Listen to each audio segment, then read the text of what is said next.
Bonjour à tous, je vous avais dit hier qu'il y aurait un festival de boutins, il y en a un ici, il y en a un là, il y a 4 à l'arrivée, il fallait deviner que le gros paquet des boutins allait figurer à l'arrivée du Quintet, c'est comme cela. Bon, j'espère qu'on aura un peu plus de peau ce mercredi, c'est facile puisque le Quintet est palois, avec des chevaux qu'on connaît bien, qui sont en plein meeting, et on l'a vu et on l'a revu récemment.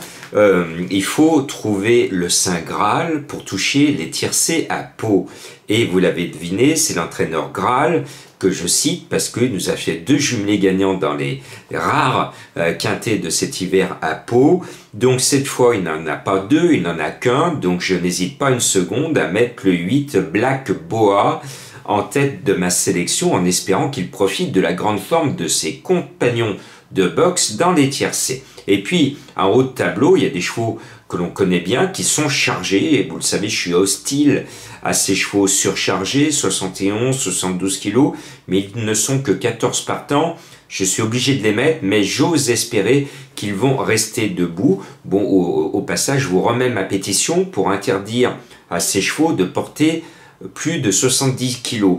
Ça marche dans toutes les autres courses. Qu'est-ce qui se passe dans toutes les autres courses d'obstacles en France? La plupart des entraîneurs font appel à des jockeys à décharge. Et on voit des chevaux, par exemple, qui sont annoncés sur le programme à 73 kilos, ben finalement, avec un jockey à décharge, ils sont à 70, d'autres à 72, qui montent à 69 avec la décharge. Ouvrons déjà dans un premier temps les décharges dans les quintets d'obstacles pour soulager nos chevaux, leur sauver la vie, et ensuite revoyons le programme. On interdit de porter plus de 70 kg en France pour protéger nos amis les chevaux, et par voie de conséquence, quand il y a une chute, nos amis les jockeys et nos chères cavalières. Bon, je referme cette parenthèse, le lien de la pétition est dans le texte de cette vidéo. Bon, donc le 2, gage de réussite, m'a bien plu la dernière fois.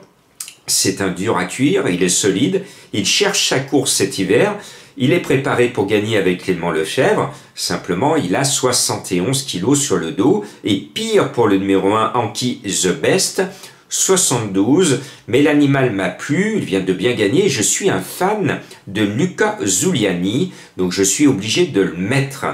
Après, on va mettre François Nicole qui a beaucoup moins de réussite en ce moment dans les tiercés que précédemment. Il nous présente le 4 Marie Coastala avec un ange sur le dos, Angelo Zuliani. Bon, l'animal finit pratiquement toujours dans les 3, je ne vois pas pourquoi elle changerait ses bonnes habitudes.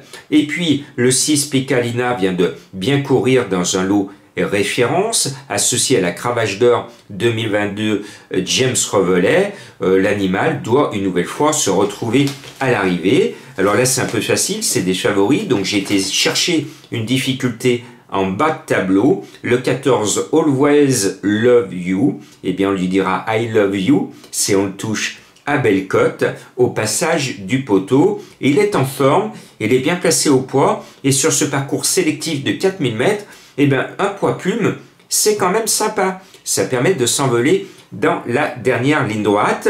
Le 3, Havanea, elle, s'est envolée la dernière fois. Elle faisait des petits bonds de lapin.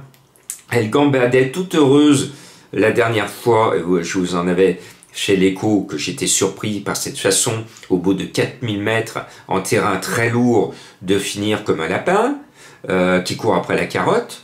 Voilà, donc si elle court pareil, elle va se balader de nouveau, parce que moi précédemment, je ne l'ai pas reconnue Havanea la fois précédente, parce que ses courses étaient mauvaises, elle restait sur 3 mauvaises courses, et tout d'un coup, elle nous surprend à très grosse cote. Bon, ce 3, je me couvre, je la mets, mais on ne sait plus à quelle sauce elle va nous manger, ce numéro 3. Et puis le 5, Sternkrantz, c'est un amour de cheval, il sillonne l'Europe, il franchit les plus gros obstacles qu'on lui propose. C'est un cheval extrêmement courageux, généreux.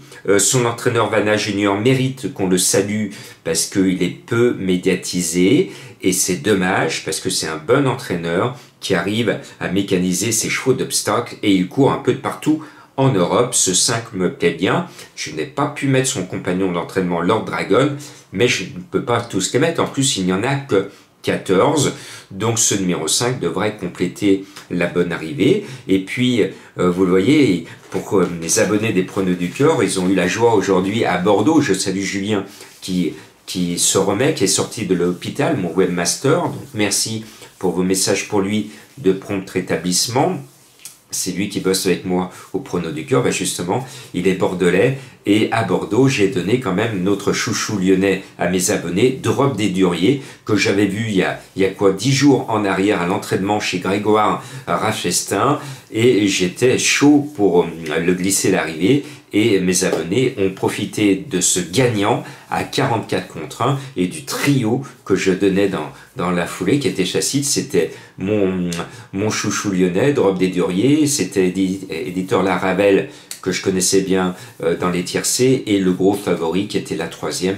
Un trio qui a payé largement plus de 200 € avec les 3 bons commentaires de Jean-Marc sur les Pronos du Cœur, car tous les jours je donne mes pronos sur les courses, les différentes réunions, et souvent je mets des petits commentaires quand j'ai une information, quand je découvre quelque chose, et c'est ce qui fait le charme et la richesse des Pronos du Cœur, avec plein de conseils, plein de vidéos.